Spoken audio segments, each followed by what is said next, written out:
trillion naira at the end of December 2018. Senior Democrats have responded by accusing him of committing a gross offense.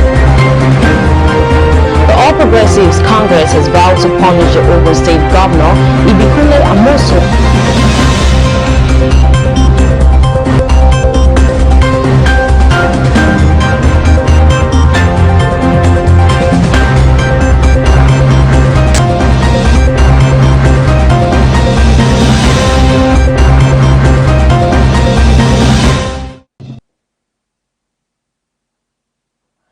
You're welcome to Celebration Television News Desk. I'm Nicholas Akosile Walter. Here are the news making the headlines. NIA gets 4.87 billion naira budget to track and intercept calls, messages.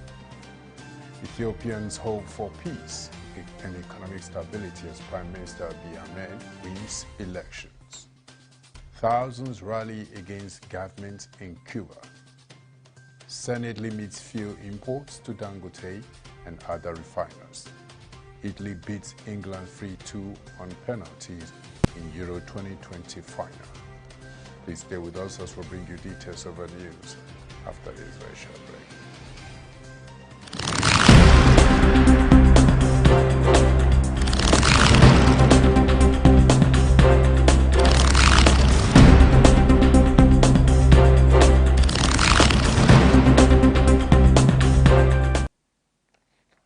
Welcome back and thanks for joining us. Now the news in details. NIA gets 4.87 billion naira budget to track, intercept calls and messages. The National Assembly has approved a 4.8 billion naira budget for the National Intelligence Agency to track, intercept and monitor calls and messages on mobile devices including Thuraya and WhatsApp. The amount is part of 895.8 billion naira supplementary budget submitted by President Muhammadu Buhari last month and approved by both chambers of the Federal Parliament last week after increasing it to about 87 billion naira. The budget, according to the Chairman, Senate Committee on Appropriation, Senator Barau Jibrin, is meant to procure equipments for the military and to fight for the spread of COVID-19. The Defense Intelligence Agency on its part got a capital vote of 16.8 billion naira to provide infrastructure, cyber intelligence center, laboratories, independent lawful intercepts and tactical mobile geopolitical platform. And the DHQ in the capital component of the budget got 33.6 billion naira to buy arms, ammunition, vehicles, generators, combat motorcycles, communication equipments and clothing, among others. And quickly, moving forward, Southwest governors propose 6 regions and demand local government autonomy and resource control. Governors in the Southwest geopolitical zone have proposed conversion of the present 6 geopolitical zones into federating units as part of the ongoing review of the 1999 Constitution by the National Assembly. And the Southwest Governors Forum, in a document presented to members of the National Assembly from the geopolitical zones, also made other proposals to weaken central government while allocating more powers to the federating units and states. The governors had met with the lawmakers in Abuja behind closed doors last week, and the governors at the meeting were Rotimi Akeredolu of Ondo State, who is also a chairman of Southwest Governors Forum, Seyi Makinde of Oyo State, Kayode Fayemi of Ekiti State, Gboyega Oyetola of Osun State, Babajide Shawonlu of Lagos State, and Dakwa Abiodun of Ogun State. After the meeting, Akeredolu had said the Southwest would be approaching the Constitution Amendment with a common front. He added that the meeting has set a committee made up of senators led by the caucus chairman, Okpeyemi Bamidele, and House of Representatives caucus chairman, Femi Fakeye, and attorneys general of the Southwest states. The governors also want the state to be in charge of mineral resources within their respective territories. Consequently, They have proposed an amendment to Section 44, subsection 3, that vests exploitation of minerals, oils, and natural gas in the federal government. In another development, Jega opposes Onochie as INEC commissioner. A former chairman of the Independent National Electoral Commission, Professor Tahiru Jega, has warned the Senate against confirming the appointment of a presidential aide, Loretta Onochie, as a national commissioner of the Independent National Electoral Commission to avoid controversy. Jega also said President Muhammadu Buhari could withdraw Onochie's nomination and replace her with another female from her state, noting that there are many other eligible women for the job. Onochie had on Thursday, during her screening by the Senate Committee on INEC, denied being a member of the All Progressives Congress since 2019. But Jega says the controversy is avoidable, and anyone who generated such a controversy, the appointing authority should be careful to appoint anybody that can lead to a loss of trust of the electoral management body. Coming from around Africa quickly, Ethiopians hope for peace, economic stability as Prime Minister Abiy Ahmed wins elections. Residents of the Ethiopian capital Addis Ababa says they hope Prime Minister Abiy Ahmed's government can ensure peace and economic stability after the incumbent party won a landslide victory. The election results grants Abiy a 5-year term despite a brutal war raging in the country's northern region of Tigray. Abiy hailed the outcome of what he described as a historic election, the first time he faced voters since being appointed Prime Minister in 2018 following several years of anti-government protests. The winner of the 2019 Nobel Peace Prize had hoped to frame victory at the ballot box as a mandate for political and economic reforms and military operations. But the poll was held in the midst of a grueling conflict in Tigray that has battered Abiy's global reputation and raised fears of widespread famine.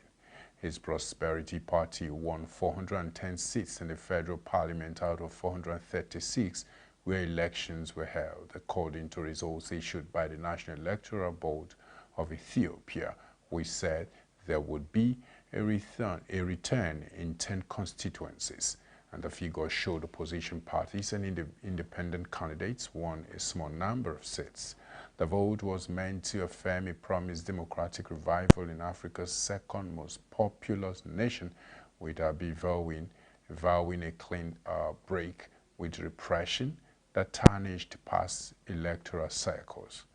The ruling coalition that preceded him claimed staggering majorities in 2015 and 2010, polls that observers said fell far short of international standards for fairness. And still coming from around Africa, Tunisia's tourism sector buckles under summer COVID lockdown measures. The streets of the Tunisian tourist landmark of Sidi Bou said following the total lockdown imposed by authorities on 6 regions, these sanitary precautions come in light of the North African country's highest daily rate of new COVID-19 infections ever recorded since the onset of the pandemic. On June 30th, the rate of positivity exceeded 35% as 5,921 new cases in 24 hours, 116 deaths, and the highest daily rate ever recorded since the beginning of the pandemic. Coronavirus prevention restrictions such as an 8 p.m. to 5 a.m. nationwide curfew postponement or cancellation of public events in all areas, tightening of health protocols and non-exceptional forbidding travel took effect on the 30th of June. The measures have dealt yet another serious blow to Tunisia's tourism industry that employs 10% of the active population and via which the nation's officials were counting on reviving the economy as it contributes greatly to its annual GDP. With 14,958 deaths, Tunisia has the worst record of the 5 countries that make up the Maghreb, Algeria, Libya, Morocco, and all that, while the situation seems to be under control in Algiers and Rabat. Tunis is experiencing the worst health situation. Several factors explain this outbreak. A limited vaccination campaign. The country is dependent on deliveries. Less than 5% received the 2 doses. Little respect for barrier measures. An unequal health system according to the regions on the verge of collapse. We'll go on a very short break. When we come back, we'll bring you updates from Cuba. Stay with us.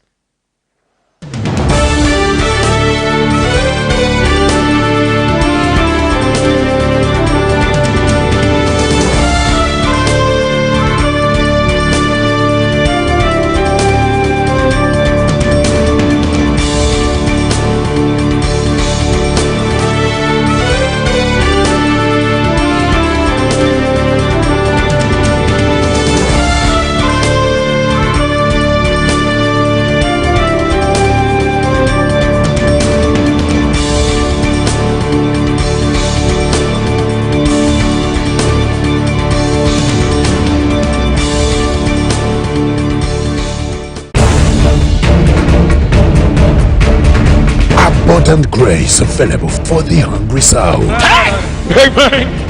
A formidable presence of light that illuminates. I don't know what stopped you 10 years ago. I don't know what stopped you 20 years ago. When the wind shall blow today, you shall be unstoppable. Impact 2021, Atlanta, Georgia, with Apostle Johnson Suleiman. Hello, great people. God bless you. Impact 2021 is coming to Atlanta, Georgia. Do you live in America? You live in North America, Canada, Bahamas, Caribbean, Europe. You live in London. Please get your ticket right now, for I'm believing God for mind-blowing miracles, interventions of grace, prophetic release, and the word of God like never before. There is a gift you have, and the enemies have suppressed the gift. This year, the full destiny of your life will manifest. Spirit of paralysis, today is the end. Be healed. Healed.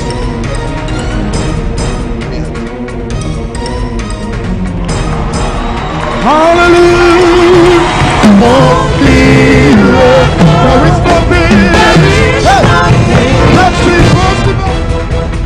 13th and 14th July 2021, happening at Atlanta Event Hall, 3750 Venture Drive, Duluth, GA 30096, United States of America. Time 9 a.m. and 6 p.m. daily, GMT +1. For inquiries, please call. What God will do in Atlanta, the ears of those that hear it shall tingle. I'm coming.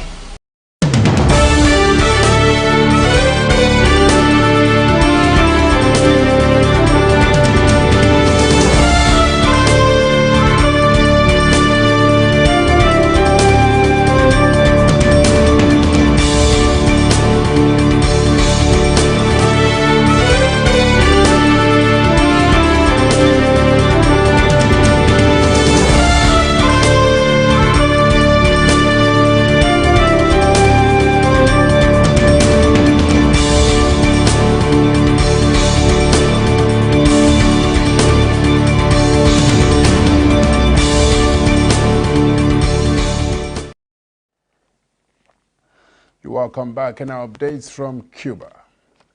Thousands rally against government in Cuba.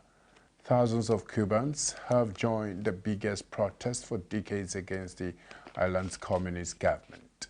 They marched in cities including capital Havana, shouting down with the dictatorship. Cubans have been angered by the collapse of the economy, as well as by restrictions on the civil liberties and the authorities' handling of the pandemic, with record infections in recent days. The protesters were demanding a faster coronavirus vaccination program. Last year, Cuba's state-controlled economy shrunk by 11%, its worst decline in almost 3 decades, hit hard by the pandemic and U.S. sanctions imposed by the Trump administration. Thousands of pro-government supporters also took to the streets after the president went on television to urge them to defend the revolution, referring to the 1959 uprising which ushered in decades of communist rule. President Miguel Diaz-Canel said the protests were provocation by mercenaries hired by the U.S. to destabilize the country and promised a revolutionary response. Updates from the United Kingdom. Prime Minister urges caution as 19 July unlocking sets to go ahead. Prime Minister Boris Johnson is expected to confirm later the plan to lift almost all legal restrictions on social contact in England on the 19th of July. But ahead of a news conference on Monday afternoon, Mr. Johnson has urged people to be cautious. He warned that COVID-19 cases currently at about 30,000 a day will continue to rise as society reopened. The Prime Minister's new conference will present the latest data, with Downing Street saying that current modeling suggests hospital admissions, serious illness and death from COVID-19 will continue, but at a low level than before the vaccination program. Number 10 said the delay in moving to the final stage of the roadmap out of lockdown, originally scheduled for 21st of June, had allowed an additional 6.8 million first and second vaccine doses to be given out so far. The government had also moved the expected end of restrictions closer to the school summer holidays, and when transmission is likely to be lower, Downing Street has said. He said that the vaccine rollout had weakened the link between infections, hospital admissions and deaths, but added that the pandemic is not over yet. As well as the news conference, Health Secretary Sajid Javid is expected to announce the plans in Parliament. We'll go straight to business news right now. Senate limits fuel imports to Dangote and other refiners.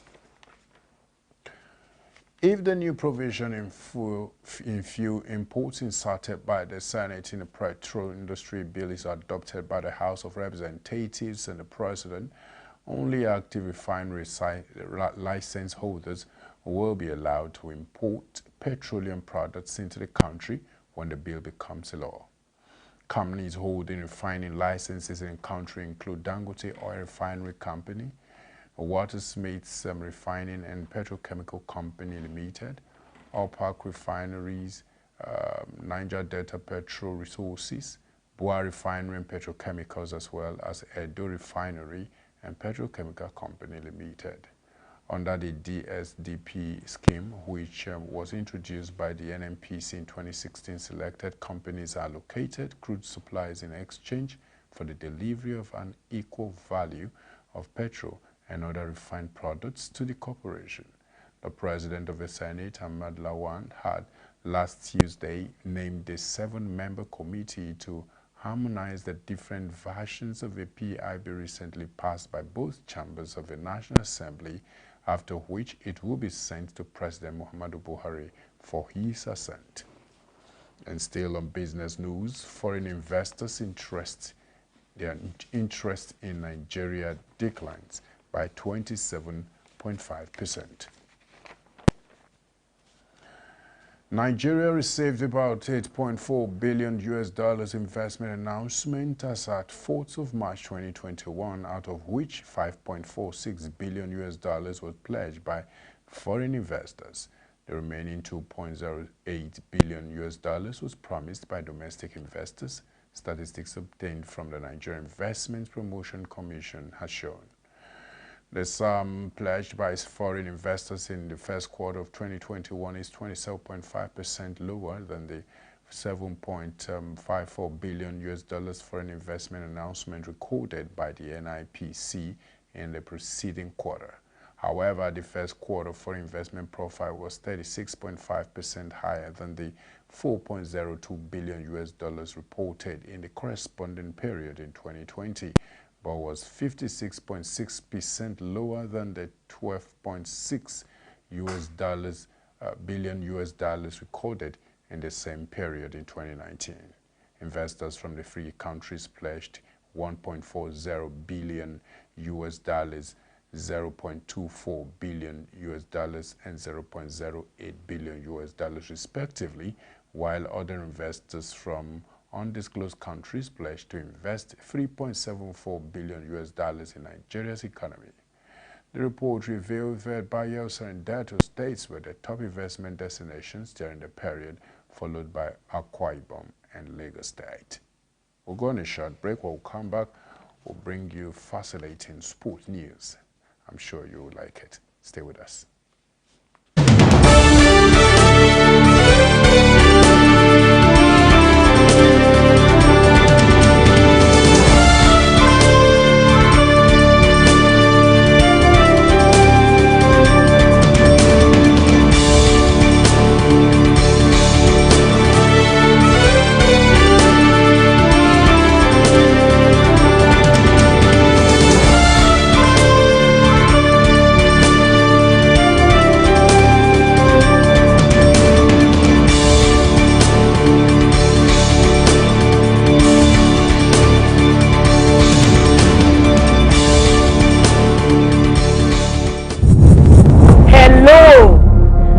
Dr. Lizzie Johnson Suleiman.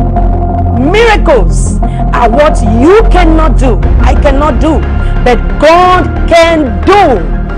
Mommy, she says she takes different drugs in a day, and also she takes traditional drugs. During the ministration, that the pains that she used to feel all over her body, that right now there is no pain. Thank God you are here. And what God did before, He can do again. It doesn't matter what you're going through. God is able to turn that challenge around for your good and give you a testimony. Power! Power! Holy Ghost! Holy Ghost! Power! I came in 2017 women conference. Papa was very specific that those believing God for the fruit of the womb that they should come out. Actually then I was still breastfeeding my first child. I came out on behalf of my sisters. But when I left, I discovered my body system changed. Last year, exactly 9 months, that was in the month of May, I had this child here. Join me for the International Women Conference. Our International Women Conference 2021. The date is 11th through 13th of August. And the theme of this meeting is God of Miracles. I hear the Holy Ghost saying to me, that delay is over. That delay is over. My husband, the Restoration Apostle Johnson Suleiman, will be ministering. The best gift a mother can get is the spirit of discernment. Your EDD is between 25 and 26. What did doctor tell you? Whatever they are using did not pick the date of your pregnancy. Your pregnancy is 1 year. Your doctor is saying 9 months. I'm saying 1 year. It will be exactly 1 year in 4 days. In the name of the Lord Jesus Christ, deliver. The date is the 11th through 13th of August. The time, Wednesday 11th, 3 p.m. Thursday 12th, 9 a.m. and 3 p.m. and Friday 13th, 9 a.m. and 10 p.m. all night long. Happening at the International Worship Center, Omega Fire Ministries, Kilometer 132, Benin Okene Abuja Expressway, Auchi, Edo State, Nigeria. For inquiries, please call. It promises to be an amazing time in God's presence. You don't want to miss this.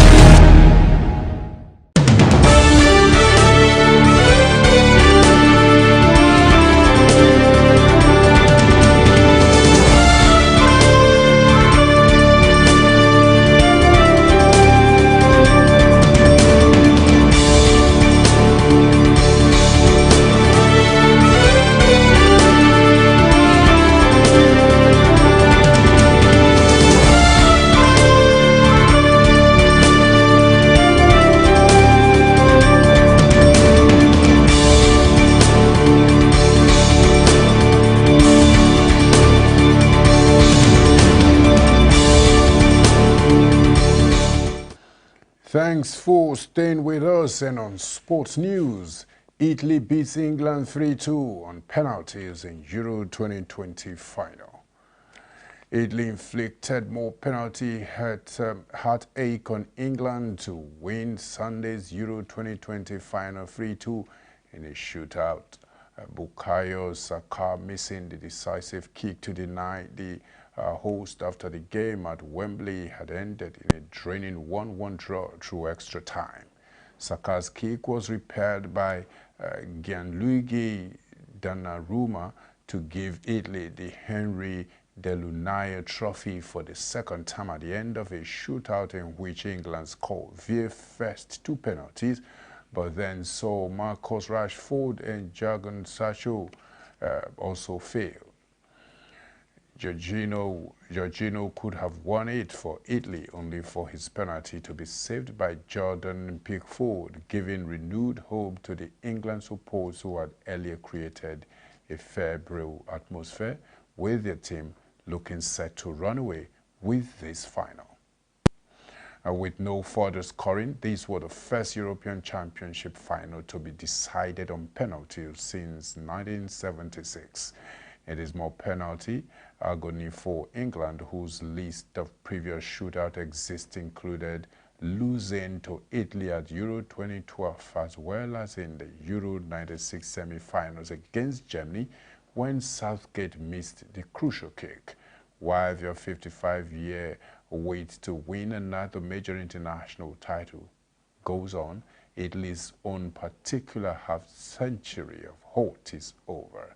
Portuguese superstar Cristiano Ronaldo, with 5 goals in 4 matches, won the Golden Boot in the Euro 2020 despite crashing out of the championship in the round of 16.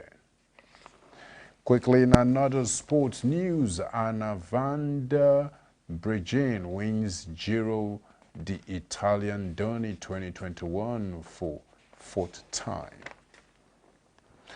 Anna van der Breggen clinched her 4th Giro d'Italia after finishing 4th on the final stage. The Dutch rider, as the Welsh rider, was part of a breakaway that finished the 113-kilometer stage to CARMEL 23 seconds ahead of the peloton. Her teammates Ashay Moma, Pasio and Demi Voltrin finishing 2nd and 3rd overall. Britain's Lizzie Digmore, who finished 2nd to Corinne Rivera in the final stage sprint finish, was 4th overall. Double road race world champion and Olympic gold medalist Van der Breggen defended her Giro title for the first time, having also previously won the event in 2015 and 2017. The Dutch woman is now just 1 victory short of equaling Italian Fabiana Luperini's record of 6 victories. The race was marred by claims of bullying on stage 9. And that has brought us to the end of the news on Celebration Television News Desk. In case you miss out, we have the news headlines for you again. NIA gets 4.87 billion naira budget to track and intercept calls and messages. Ethiopians hope for peace and economic stability as Prime Minister Abiy Ahmed wins election. Thousands rally against government in Cuba. Senate limits fuel imports to Dangote and other refiners. Italy beats England 3-2 on penalties in Euro 2020 final. And quickly, we have photo of the day. You see one carrying failure on his head, the other stepping on failure. Okay, and what does that simply tell us? Unsuccessful people will always carry their failure about, but successful people use their failure as stepping stones to climb to the next level. You can drop your comment on our social media platform on Facebook, Celebration TV, Instagram, My Celebration TV, Twitter, at My Celebration TV, YouTube, Celebration TV. Do not forget that your positive contribution to the wellness of the society you find yourself or the organization you work defines your leadership mind. As an individual who knows what to do and do without expecting to be pushed has backed these ways to success. Be it known today that everything we do, think, feel and believe either has a